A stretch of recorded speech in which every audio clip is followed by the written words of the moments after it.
How do I see my live stream thing? I need to figure out how to use this damn thing. Live, here we go.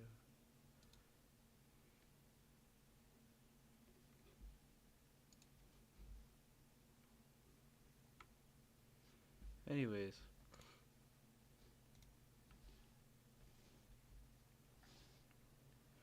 I need to make this instead of game capture, I'm gonna make this display capture. So what the? Here we go. Yeah.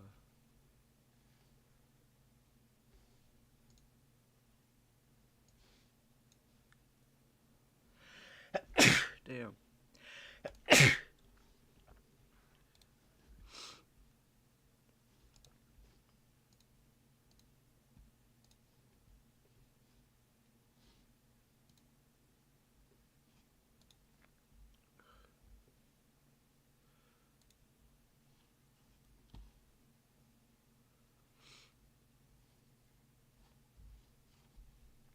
And we're gonna watch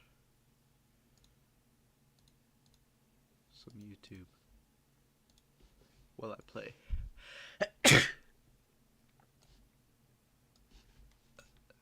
Is apparently created and maintained by pretty much just 2 people. This is still a very impressive project, and I actually had a lot of fun with it. Does Half-Life 1 really meaningfully benefit from being ported to Source 2?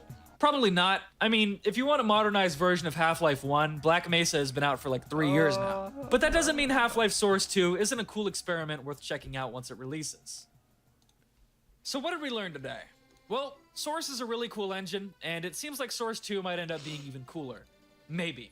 It definitely has a lot of potential, and it's going to be interesting to see what other games Valve and their community end up building with it. Additionally, now that I've gotten my chance to toy around with Sandbox, I finally kind of understand the hype behind it. As a Gmodder at heart, I had a lot of skepticism when I first started hearing about how it was a Garry's Mod successor, but after getting my hands on it myself, I've realized that it's not even really a game on its own, but rather a platform for people to build games from. It's obviously never going to replace Gmod, but that's not even really what it's trying to do. Its direction is much broader than that, and I think it's probably going to be a bigger deal than people realize.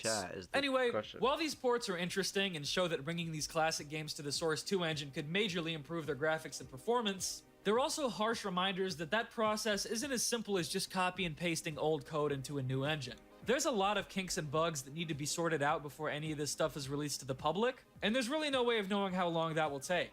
That being said, if this is what a small team of ragtag volunteers or even just 2 people can come up with, using tools that get updated every single week and break their entire project, who knows what we'll see in the future when the broader community gets access to the finished and fully stable versions of all this stuff. It actually makes me think there might be a bright future for the Valve game modding community. Fingers crossed I didn't get anything wrong in this video, since I still don't really know all that much about Sandbox or how people develop games on it. But either way, thanks for watching. Thank you again to Gary for giving me Sandbox access. Join this thing and press this thing if you haven't already. Peace and have a good day. I've made a mess of things without you here. Oh yeah, but I say blue, my darling. Lean back though for that mic. Thank you.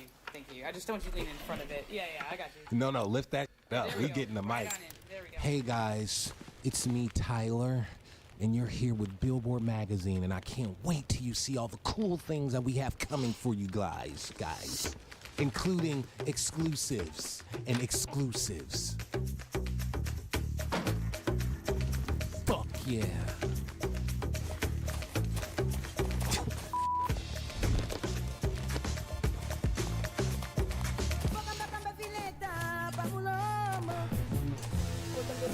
I'm so fortunate. Like 13 years in and my latest shit is my biggest, bro, that's rare. This niggas out here that they first album is the only one that they get to making me perform feel and go tired. places. Like they have to use that as a marketing thing because that's the one people connected to the most, and kind of sometimes it might feel like the other shit's disregarded. So I'm like, bro, this album 13 years later and this doing this, that don't happen much. So I'm over here sitting like, oh, I don't know anything. I thought I had a grasp on this shit. I thought I knew song structure and like, oh, all the kids are on TikTok. No one cares about lyrics anymore. I'm a boomer. And I'm like, no, this shit is turned. I don't know shit, nigga. I'm so confused in like the most positive way, and I really love it. Like first week number one was like, all right, cool, sick. Kind of figured it's been a while. Second week was like, oh, you niggas really listening. Third week was like, all right, what the fuck is going on? I don't wanna be found. I don't wanna be down. I don't wanna be found. I don't wanna be down. So Flognaw, because when I put Goblin out, I wanted to shut Fairfax down and throw like the carnivals that we had in Hawthorne that they would have at like the random churches over there. And the city was like, no. So we basically was like, yo, fuck it, let's just go to a parking lot and put the rides there. Let's put that and like perform and have rides and things and shit like that. And then it grew over time until it was now.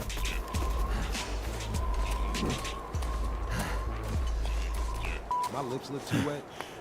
Okay, cool. I want to bring this up because someone's like, why don't you close out the festival? I don't want to close out the fucking festival. Honestly, we need to get it to where headliners could go on when they want to go on. I want to be on stage at 5. I don't want the fucking last close out.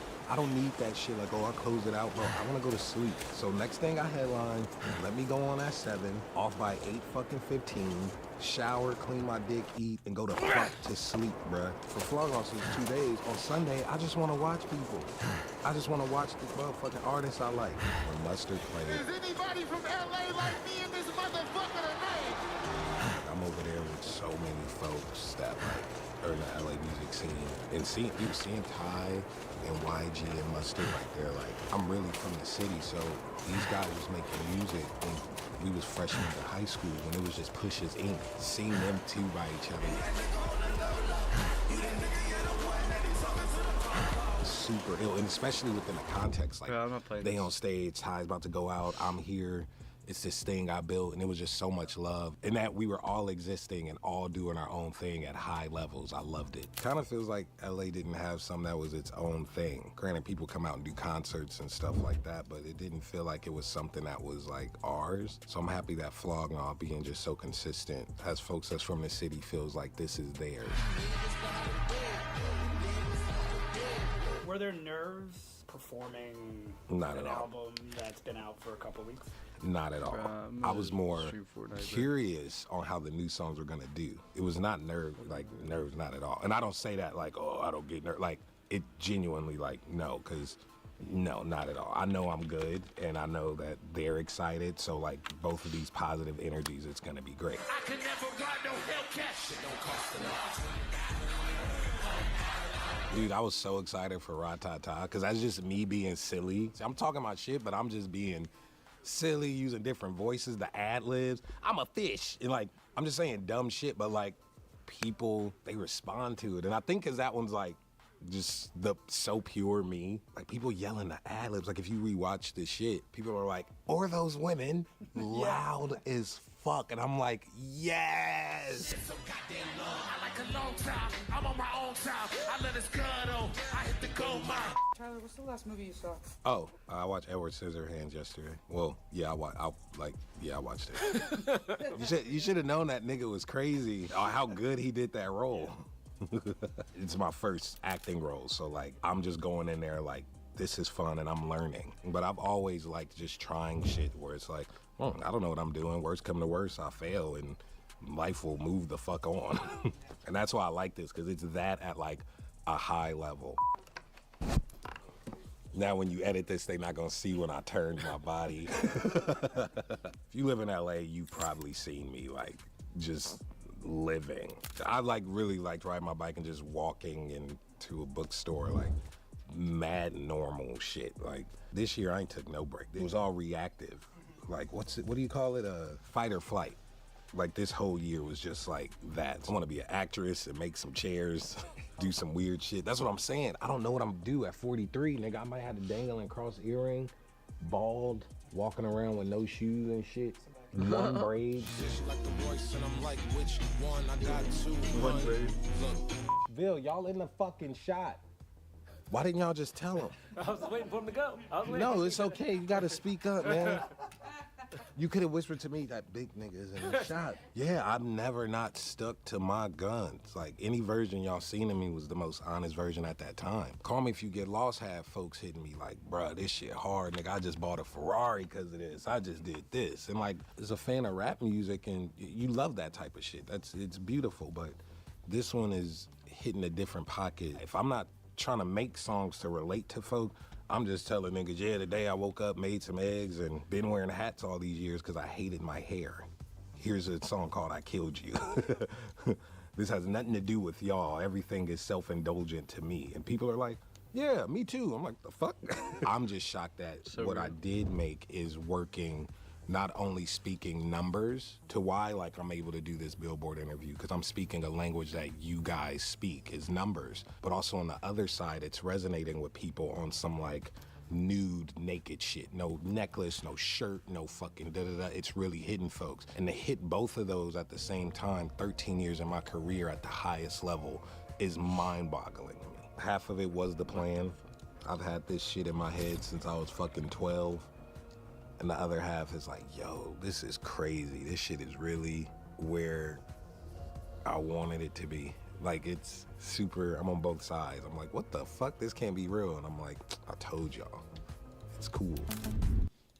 Do you ever feel like visual effects in old movies were better? What if I told you that wasn't just nostalgia speaking? Back in the 1960s, Disney invented a technology that was in many ways superior to the green screen. But that tech has long since been forgotten. And what if I told you that we found a way to recreate it? Being able to layer one moving image over another is the fundamental building block of visual effects. Every single crazy effect shot from every movie you love relies on this basic core technique. And the primary way we do that is with green screen or blue screen. But there are lots of problems with green screen, even in this modern era. You can't film blurry or